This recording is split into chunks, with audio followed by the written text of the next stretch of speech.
Jake Sinicki.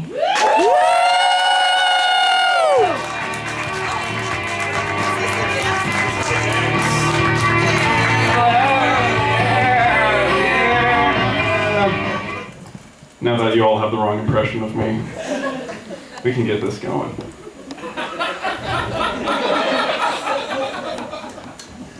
I was thinking this morning about one of my favorite bands, The Smiths. Anyone? Yeah, love The Smiths. And if you don't know about The Smiths, remember middle school when you wrote crappy, edgy poetry about how sad you were and you didn't know whether or not you were gay yet? Join a band. The Smiths. It's good stuff though. I was thinking about it, the lead singer Morrissey, when he would sing, he goes off, and there's all these body motions. It's all fluid, and I was watching one of the music videos, and I was like, why can't I do that? Why can't I be the Morrissey of comedy? I wonder what that would be like. Went to the gas station today. There's a guy on his cell phone. What's up with that?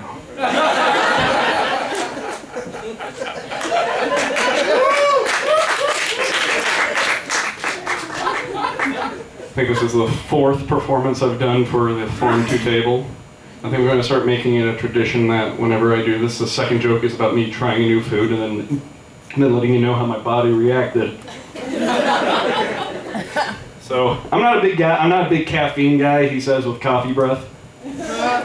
Not huge on caffeine. You know, past coffee, everything else, Mountain Dew, Red Bull, just tastes like what I imagine radioactive waste tastes like. My brother comes up to me and goes, Jake, try this Baja Blast from Taco Bell. I'm like, what flavor is that? Nuclear winter?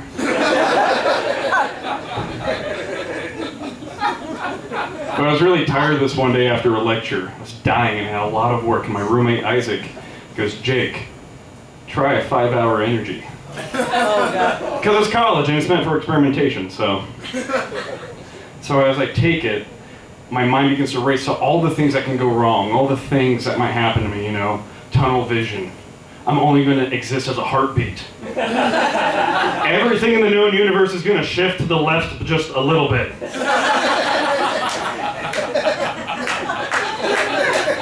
Surprisingly enough, didn't happen.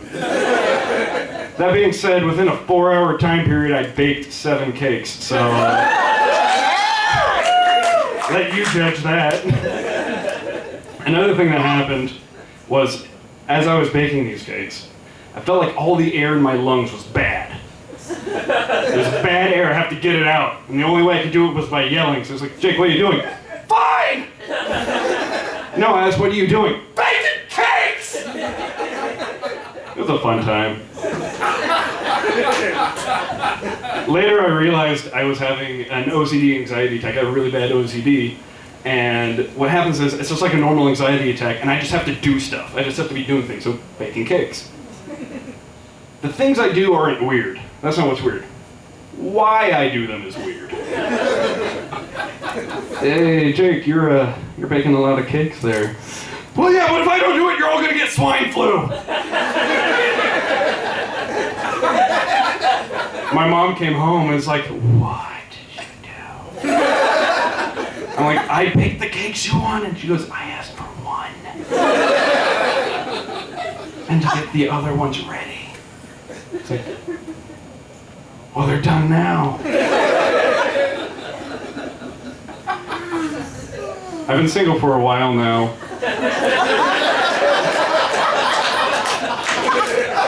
Don't need transitions. Segues are for nerds.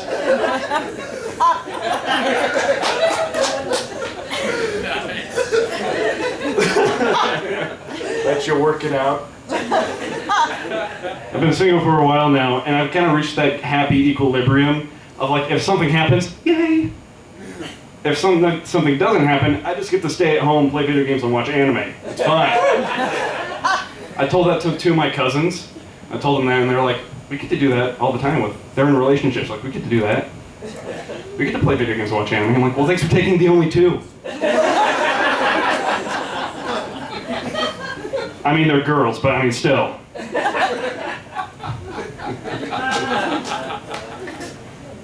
This is the part when I remember the next part of the joke. Yeah, it's been a while now, and like whenever I mention that I'm single, everyone tries to get on the bandwagon to get Jake a date. Gotta get Jake a date. You know, it feels like one of those 80s movies where like they're in college and trying to get their best friend laid. It's just everyone's in on it. Everyone. I'll be hanging out and I'll get a text. Hot German exchange student. Here for 2 months, doesn't speak a lot of English. Thanks, Mom.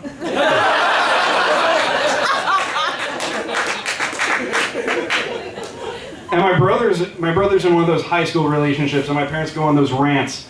You know, they turn back and like, both of you don't want any grandkids anytime soon. Both of you. I'm like, guys, that's not the issue I'm facing right now. You know, I tried online dating for like 5 minutes. I went off and made Match.com account. Then I deleted my Match.com account. A few profiles in, I realized all the girls on Match.com are as sad and lonely on the outside as I am on the inside. I've been doing a great job at shoving those feelings down. I don't need them perpetuated and coming out. Because Match.com is just for people who are afraid of Tinder. And I would try Tinder. But there are 2 things. One reason I won't try Tinder. I have a really unrealistic expectation of what romance is like. So I would go on this date thinking, this is the one. Gonna be together forever. I've already imagined our wedding twice. It'll be amazing. Of course, the girl I'm going out with, her username is EasyPuss42.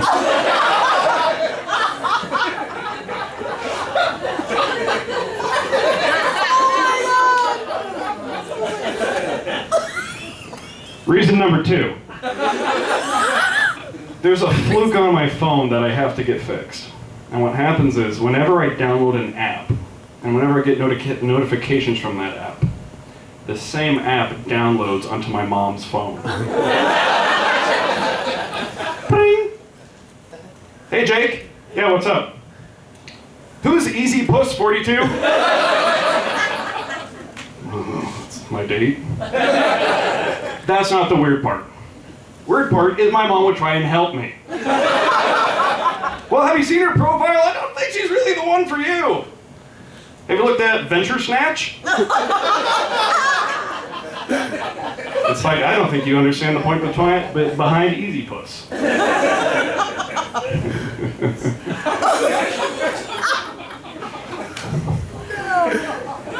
So funerals are something I like half as much as I thought I would. Given the amount of time I devote to talking and thinking about death, I was like, this is gonna be my thing. You know, just a reverse birthday party. You know, because I don't like being around people, but I like feeling included. Yes. So my brain, funerals knock both of those off. Turns out they're just like an excuse to make grief a team sport, which isn't my jam. I got there and I was like, whoa, what's going on? Why are you guys all crying? I thought it was like our take-home assignment to figure this out before we came out into public and then look disgusting. I'm constantly, my conscience and my comfort levels are constantly at war with each other. I'm there, I'm like, I should help them out. I should be there. But if I turn the volume up on my headphones, I can cancel that out. Once again, I was the weird one at the family gathering, this time though, because I was not crying.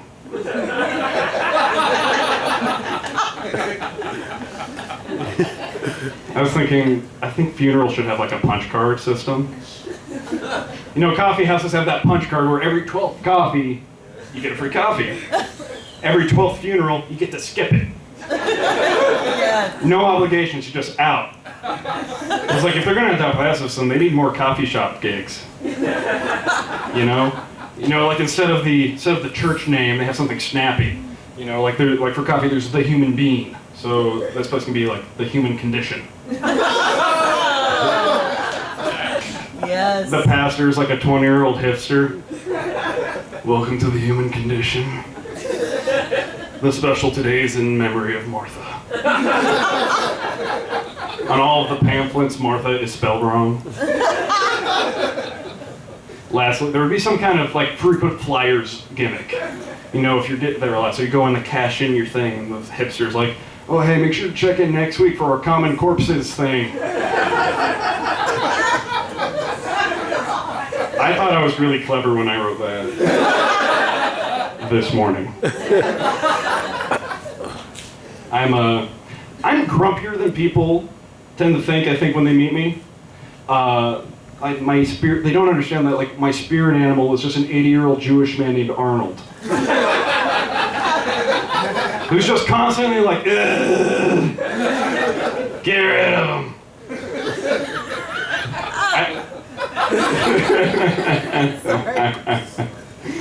Like, I was in high school, I had this class where I didn't want anything to do with anyone. I didn't want to see them.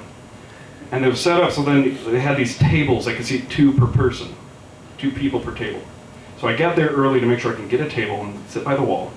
And then the other seat, I set up a bunch of really, really weird doodles and drawings that I thought up of. So then when people pass by to see if they should sit next to me, I'm like, this guy's thinking of something. He's working something out. I think we need to give him space. Don't like being around people. Pair that with just saying mean things. You can alienate yourself any way you want. I was studying one time with my roommate Isaac. And my roommate Isaac is one of my best friends on the planet, but we kind of do this yin-yang thing with our emotions, and it annoys me. A lot. So, like, I have this little negative goblin in my head who's always like, it's not gonna be all right. It's not gonna be okay. Isaac, on the other hand, in his head has this dumb little pink Energizer bunny who's always beating the drum, and he's just like, it's gonna be great! There's a sunrise tomorrow! It makes my ass twitch. So we're sitting down and we're studying, and he's bouncing up and down with joy, like literally bouncing up and down with joy. And he's like poking me, he's like...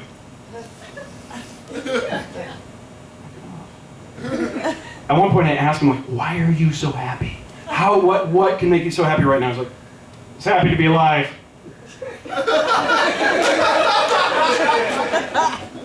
At this point I'm about to snap, and he's keep bouncing and bouncing, and eventually I just break and go, Isaac, go kill yourself. You know, because I want to hurt his feelings. Unfortunately, Isaac has known me for long enough that he knows I'm just saying that to make him go away. So he plays along. He goes, but Jake, what if I kill myself, Dakey? What if I actually do it? And I wasn't even thinking. It came out without even thinking, and then I go, well, I guess that means I win!